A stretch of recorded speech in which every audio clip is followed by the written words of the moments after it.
There was a film I watched some time ago where the main character takes a dangerous, mind-liberating drug that grants him insane levels of awareness, motivation, and productivity.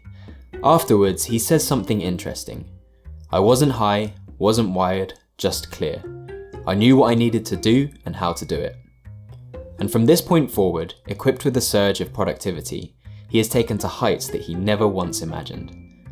Although this is a quote from a fictional film about a fictional drug, it marked a moment in time where I realised the real difference between failure and success is derived from one thing: knowing exactly what to do and how to do it.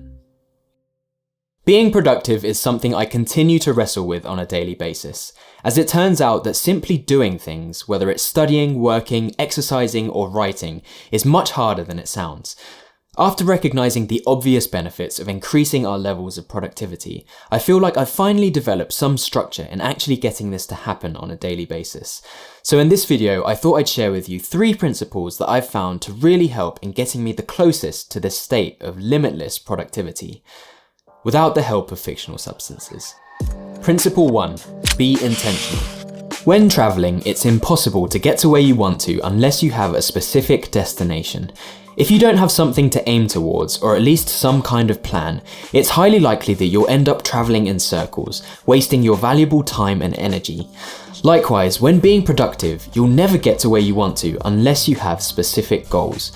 But ask yourself, in your life and from day to day, how often do we aimlessly wander around doing things without any clear objective or definitive goal?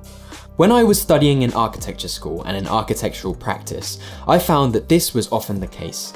I'd work on projects that often had seemingly vague and developing requirements, and I'd never stop to ask myself what my goal or target output was, as my meandering was all part of the creative process. I'd flounder around without taking the time to get a clear idea of what exactly needed to be done, and I never stopped to consider realistically how long it should take.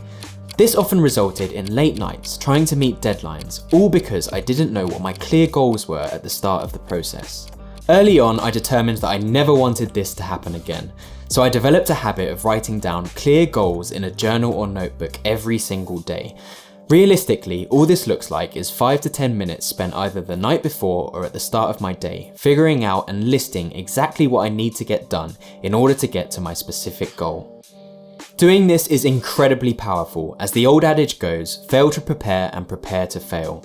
Setting daily goals gives me a bird's eye view of my entire day before I even start, and allows me to cross things off as I go, which not only helps in motivating me, but also gives me something to aim for, and the opportunity to push my limits and increase my efficiency. This kind of daily goal setting is very similar to the widely used productivity system known as the Rule of 3, which essentially is writing down the top 3 things that you want to achieve at the start of every week, and then the top 3 things that you want to achieve at the start of every day.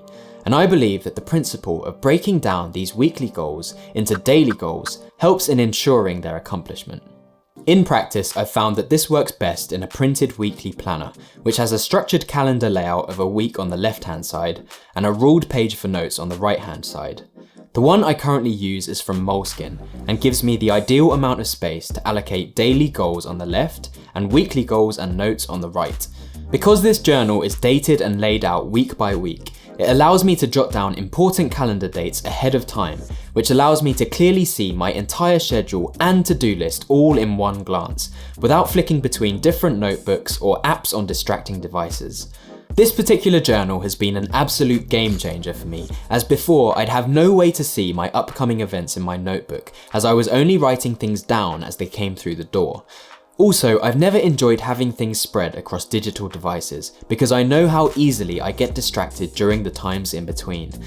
So this journal consolidates everything work related onto one double-page spread for the week, which I leave open on my desk. You can get these journals in various sizes to suit your own needs, and I found that there's just something about having a tangible notebook open all day on your desk that helps to solidify significant tasks in your memory. Principle 2. Get motivated. Being able to see our goals in front of us is clearly only half the story, as it's equally as important to find the motivation to do them. What I've found to be a big help is the simple act of neatly crossing off these goals as you go. Because of our brain's reward system, there's nothing quite as satisfying as crossing off these important items off your to-do list by the end of the day, which leaves you feeling accomplished and that you own the day instead of the day owning you. To keep things neat and tidy, I have a method of using bullet points as a way of checking things off. So I have a tidy and legible diary of everything that I've completed for any given week. Over each bullet point, I put a cross over completed tasks, an arrow next to incomplete tasks that need rescheduling, and a circle around critical tasks, which all help to quickly identify what's left and what needs to be done. This may seem somewhat ridiculous and simple, but I can't emphasize how much the habit of doing this helps if you're in a rut or struggling to maintain levels of productivity. Similar to the idea of the rule of 3, you can even take this a step further, depending on how much you're struggling, by breaking tasks down into even smaller bite-sized chunks and crossing off these mini subtasks as you go. This is a technique that I love implementing as a last resort when procrastination sets in, and it's something that I combine with another method called the Pomodoro Technique. Essentially, all this is setting a timer for 25 minutes to give a single task your sole attention, and then rewarding yourself with a small 5-minute break immediately afterwards. I've found that there's something about setting this time limit that somehow gives you a sense of urgency, and this has become a powerful tool in boosting my productivity. This is because often the hardest part is just getting started. The smaller a task feels, the easier it is to do, and I often find that once I get going, I usually breeze past the timer until the task is done. And when this is paired with tasks that are broken down into small Pomodoro-sized chunks, it becomes a powerful goal-crushing tool. Aside from having a clear to-do list and schedule, I found it absolutely crucial to have a distraction-free workplace where I can get into the zone and into this state of flow. Because we often find ourselves doing many things at our workstations other than work, I found that altering the atmosphere of my workstation depending on what I'm doing has really helped. For me, I do 3 seemingly meaningless things before I start working.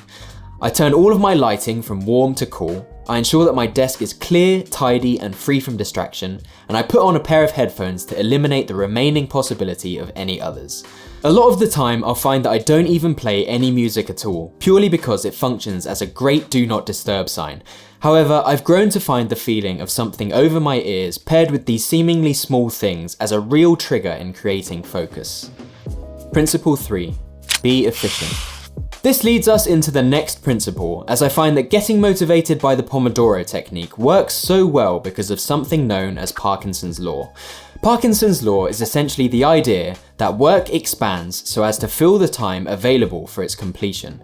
We've probably all wondered how on the day of a deadline we've churned out copious amounts of work before the day's end, while struggling to do anything remotely productive in the weeks beforehand. And it's for this exact reason that understanding Parkinson's Law is so powerful. Putting a time crunch on anything creates a sense of urgency that usually allows us to do things in record time and saves us from the pitfalls of perfectionism and rewardless experimentation. I know for a fact that if I don't give myself a time limit on something, I will work and work on it to perfection and still be somewhat unsatisfied with the final result. So I found it incredibly helpful to always give myself a challenging yet realistic time limit, regardless of what the task is, to save the task from expanding more than it needs to. This is not only great for anything on your to-do list, but you can also apply this to mundane tasks such as workouts, showering, eating, or anything else for that matter, because I find that seemingly small tasks often have the tendency to expand way past their intended time frame. Sure, you may find that if you take this too far, the initial quality of your work may take a hit, but even if it does, you'll find that you'll have massively increased your output, and in turn, the broadening of your experiences is likely to cause you to improve more quickly because of it. As we're trying to squeeze the most out of our time, it's probably also worth considering what tasks do the most in bringing us the results that we need. Certain tasks are much more valuable than others in making progress, and this brings us to something known as the Pareto Principle, which essentially means that 20% of our inputs account for 80% of our outputs. You've probably found that it's so easy to get sucked into working on things that don't actually help that much in getting you to your end goal. These are things that seem like work, but don't actually help that much in getting any results. Because of this, I found it really helps to consider what your 20% might be, and then focusing on that to increase your output. For me, the work that really does the most in getting me results is simply the act of recording a video. So often I'll waste hours quote researching topics or editing and re-editing videos or replying to insignificant emails or checking unnecessary statistics. So I found it extremely helpful to focus on doing more of the 20% in order to maximize my output and limit the time that is assigned to everything else. This brings me to my final point on efficiency, which is about batching tasks. When you consider things like doing laundry or running the dishwasher or cooking a meal or going grocery shopping, it would be ridiculous to buy, wash or cook each individual item every time we needed it. Yet so often we do this in things like replying to email or text messages. The time it takes to settle down into a new task quickly adds up if we're constantly switching in between them. So I found it really helps doing things in large batches. Because of this, I do my best to set a specific hour of the day to read and respond to emails to save me from becoming distracted doing these things in between the important 20% of my work. You can really apply this principle to anything, and any of these principles for that matter, but at the end of the day, you have to find out what works for you and your specific circumstances. As I say in most of my videos, what works for me might not work for you. However, I hope that in some way this video has helped in discovering new techniques to boost your productivity.